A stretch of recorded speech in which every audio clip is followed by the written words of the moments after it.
lo dijo en la primera hora. Seguimos, 8 de la mañana con 12 minutos. La Asamblea Nacional ayer tomó una decisión que es una decisión que salió ya de manos de la Asamblea y que ahora pasa a manos del Ejecutivo. Por eso todavía no es ley de la República. Es un proyecto de ley que debe cumplir con el trámite de la colegislación. El presidente de la República, con base en esa atribución, puede sancionar favorablemente o vetar parcial o totalmente esa iniciativa. Pero remontémonos a la sentencia de la Corte Constitucional que le ordenó, luego de despenalizar el aborto no punible, el aborto para casos de violación, le ordenó a la Defensoría del Pueblo preparar un proyecto de ley que luego llegó a la Asamblea Nacional. La Defensoría del Pueblo ha seguido de cerca justamente ese trámite y nos contactamos con la doctora Jimena Cabrera Montúfar. Ella es la vocera de la Defensoría del Pueblo en la Ley de Interrupción Voluntaria del Embarazo para casos de violación. ¿Cómo le va, Jimena? Bienvenida, buenos días, ¿cómo está usted? Buenos días, Fabricio, estimada colega, ¿cómo están? Qué gusto saludarles y también buen día para todos y todas quienes nos escuchan. A usted por la gentileza, con mi compañera Belkis Sánchez, vamos a generar este diálogo periodístico. Me gustaría una reacción inicial sobre el producto final que salió de la Asamblea ayer. ¿Altera o hay una diferencia sustancial respecto del proyecto que originalmente entregó la Defensoría del Pueblo o por ahí va la cosa, doctora? Bueno, estimado Fabricio, efectivamente hemos estado siguiendo de cerca todos estos meses de debate, las comparecencias que los asambleístas invitaron pues en sus curules, ¿no? Para escuchar varios expertos y expertas. Definitivamente el informe que ayer fue aprobado y que ya lo veníamos reconociendo tiene diversos cambios y modificaciones que en todo caso estaban en relación al proyecto de ley que se entregó el 28 de junio por la Defensoría del Pueblo. No obstante, el cambio más importante que existe es el de los plazos. Nuestra ley fue entregada sin plazos, ¿no? En el tema de los requisitos también nunca se puso ningún tipo de requisitos. Pero la ley que ayer se contempló, el informe de ley, no contempla tampoco requisitos, pero sí, el punto, digamos, neurálgico ahí es el tema de los plazos. La Defensoría del Pueblo, después de todos esos meses de trabajo con organizaciones defensoras de derechos humanos, incluso comparecencias de integrantes de organizaciones de defensa de derechos humanos a nivel internacional, expertos en derechos sexuales y derechos reproductivos. Después de todo eso, ese conglomerado en el punto de plazo se decidió no poner plazos en la ley que entregamos. Doctora, buenos días. Justamente, ampliar un poco las razones por las cuales en este proyecto original, como Defensoría, no se determinaron estos plazos, cosa que sí ocurrió ya en el análisis en la Comisión de Justicia de la Asamblea Nacional. Se dijo sobre la base de derecho comparado, experiencias en otros países, a pesar de que había un sector que alegaba que no se debían establecer estos plazos para la interrupción del embarazo. Efectivamente, el tema de los plazos sigue siendo un debate no acabado y sobre todo que consideramos que la Asamblea Nacional lamentablemente ayer tuvo, las organizaciones lo han dicho, algunas discusiones que incluso se pasaron ya del enfoque de derechos humanos, ¿no? La decisión de los plazos lamentablemente fue una decisión que no estuvo acorde incluso a las propias sugerencias que ellos recibieron en la Asamblea Nacional por parte de médicos, médicas, obstetras, también médicos que trabajan a través de la bioética, etcétera, ¿no?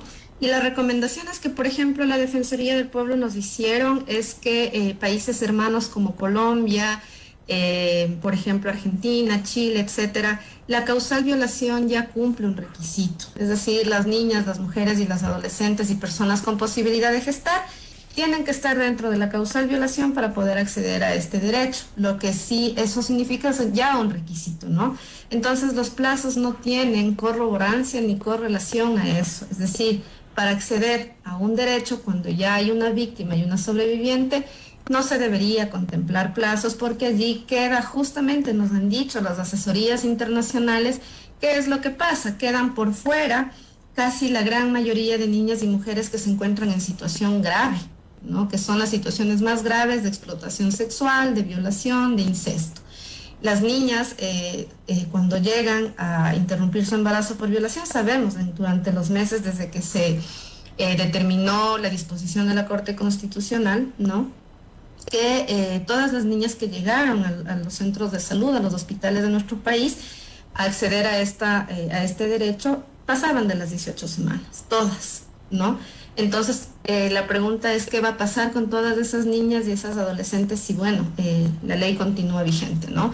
¿Qué es lo que va a pasar con todas aquellas quienes no cumplen con el plazo de 12 semanas y 18 semanas excepcionalmente? Entonces, allí hay una pregunta importantísima que nos hacemos, ¿no?, para saber cómo va a funcionar la política pública, si se está pensando, en qué se está pensando en función de la actuación del Estado para todas aquellas quienes van a quedar por fuera, que son la gran mayoría. Pero la Corte Constitucional dispuso una temporalidad, Jimena. No necesariamente. A ver, explíqueme eso, porque claro, supuestamente la Corte dice que hay que establecer una temporalidad. ¿Cómo es? Sí, pero también dice en toda la lectura de la sentencia, hay que leerla de manera concordante y de manera estructurada a la sentencia, ¿no? Lamentablemente tiene algunas interpretaciones que nos dejó un poquito allí probablemente confundidos y confundidas, pero cuando se lee la sentencia 1, 2, 3 veces, incluso se hizo aclaratoria a la sentencia y se preguntaba sobre el tema de niñas y adolescentes en la aclaración de la sentencia y justamente sobre las barreras y las obstrucciones y los requisitos que deberían tener, por ejemplo, las niñas en el acceso a la interrupción voluntaria de embarazo por violación, y la Corte fue súper clara, incluso cuando fue el relator de la Corte a la comparecencia en la Asamblea Nacional, él señaló que la ley no debe tener ni poseer ningún tipo de barrera ni obstrucción al acceso a la interrupción voluntaria de embarazo por violación, porque la violación ya es considerada una tortura, ¿no? Por lo tanto, lo que estamos haciendo con los plazos, nuevamente, es generar, digamos, entrar a este debate dentro de un paradigma de la criminalización y la penalización nuevamente del aborto por causal violación. No se ha tratado desde un paradigma de la salud, de la salubridad, que es desde donde incluso la misma Corte Constitucional tipificó y determinó en su sentencia, ¿no? Dice, efectivamente deberá regularse a través no dice plazos, dice incluso otro término, como usted lo dijo, ¿no? Pero esto hay que leerlo, el párrafo no está suelto, está atravesado por otros párrafos que hay que entenderlos efectivamente como lo ha tratado la Corte como un derecho. Entonces, para acceder a un derecho humano nunca se ha tenido que cumplir ningún requisito, menos cuando estamos hablando ya de un tema, de un delito tan atroz como es la violación. Entonces, es el único país, además, que estamos legislando a través de plazos. La causal violación en otros países es, digamos, ya la causal es la excepcionalidad. Es decir, todas las niñas, las adolescentes y mujeres que han sido víctimas de violación pueden acceder a este derecho sin cumplir ningún requisito, porque ya están dentro de una categoría además que es de víctima y sobreviviente. Doctora, puntualmente, ¿qué opinión le merece usted o cómo mira este plazo establecido ya en la norma? Estas 12 semanas como límite máximo para la interrupción del embarazo y de hasta 18 semanas en el caso de niñas, adolescentes, mujeres de la ruralidad, de pueblos y nacionalidades. Es una lectura bastante ambigua porque las niñas de la ruralidad, digamos, no se encuentran solo en la ruralidad. Las niñas de la ruralidad se encuentran en las propias ciudades. La ruralidad no tiene que ver solo con el espacio geográfico, sino con el acceso a la salud, con su contexto económico, su contexto de educación, no su contexto de violencia en el que viven y sobreviven muchas de ellas.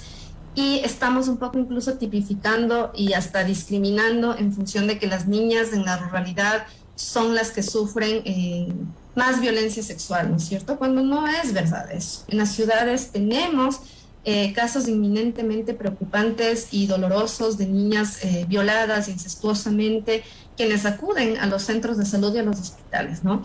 Entonces, esta lectura de la ruralidad, la urbanidad, no tiene para mí ningún criterio riguroso, incluso científico, ni de investigación. No, hay que leer la violencia sexual, hay que leer la violación a través de las investigaciones que lamentablemente ni siquiera se han hecho mucho en este país, sino en otros países, y que contemplan un modus operandi bastante complejo, ¿no? Entonces creo que lo que ha sucedido es que no existe un debate, no existió ya un debate a la final en función del enfoque de género, derechos humanos ni el interés superior del niño, sino que más bien hubo ya un debate que se tornó en político, ¿no? En el que más bien los plazos terminaron siendo un regateo de números, ¿no? De números de más a menos, de menos a más, y que lamentablemente no fue ni tuvo la rigurosidad que intentaba tener al inicio, incluso la Asamblea Nacional, ¿no? Ayer se decidió estos plazos de 12 semanas y 18 semanas excepcionalmente, en función, creeríamos nosotras y nosotros, de eso, ¿no? De un debate más político en torno al tema, que no contempla definitivamente la realidad del país. Esa no es la realidad del país. Pero ¿qué decir de la realidad de la ruralidad como tal? Y me refiero puntualmente al tema de acceso a los servicios de salud. Bueno, habría que mirar, ¿no es cierto?, que el acceso a la salud en la ruralidad definitivamente es inasequible, ¿no? Pero esto va a tener que ver, estimada, con incluso el acceso que el propio Ministerio de Salud Pública va a dar de manera general a este servicio, ¿no?, de salud. Porque si tenemos, por ejemplo, médicos objetores en la ruralidad, por más que haya acceso, esto va a ser imposible. Entonces, la pregunta también es cómo se va a intentar controlar, ¿no es cierto?, a los médicos para que su lectura de los plazos sea correcta. Porque lo que tememos es que también la lectura de los plazos, ya como nos han dicho los expertos y expertas, es bien subjetivo. El tema de los plazos gestacionales son subjetivos, no necesariamente corresponden incluso al tema del crecimiento, ¿no es cierto?, de lo que esté ocurriendo en la gestación. Eso es lo que nos han dicho, es muy aproximado, muy subjetivo. Entonces nos preocupa mucho el acceso a la salud. Puede que haya un espacio cercano, ¿no es cierto?, de salud, una institución cercana de salud, pero si la propia estructura institucional, los propios médicos objetan conciencia, esa niña no podrá acceder. Entonces, la ley intenta, por ejemplo, sobre todo, eso sí fue algo que se mantuvo, es el tema de la objeción de conciencia, de que sea individual y no institucional. Pero todo esto habrá que ir mirando, ¿no? Pues habrá que ir, todavía estamos vigilantes de lo que ocurra, porque no sabemos finalmente cómo va a terminar esta ley. Las organizaciones sociales lo han dicho, se ha exigido una ley justa y reparadora y han apoyado desde un inicio hasta ayer al final, que se escucharon algunas vocerías de que la ley que presentó la Defensoría del Pueblo del Ecuador era la que representaba definitivamente las realidades de niñas y mujeres en el país. ¿Usted aspiraría, o mejor dicho, quiero estructurar de mejor manera la pregunta, ¿qué expectativa tiene usted de un eventual veto parcial del Ejecutivo? ¿Usted aspiraría, y ahí sí quiero entrar en esa parte, a que el presidente haga algún tipo de modificación que se acerque más a lo que ustedes originalmente presentaron?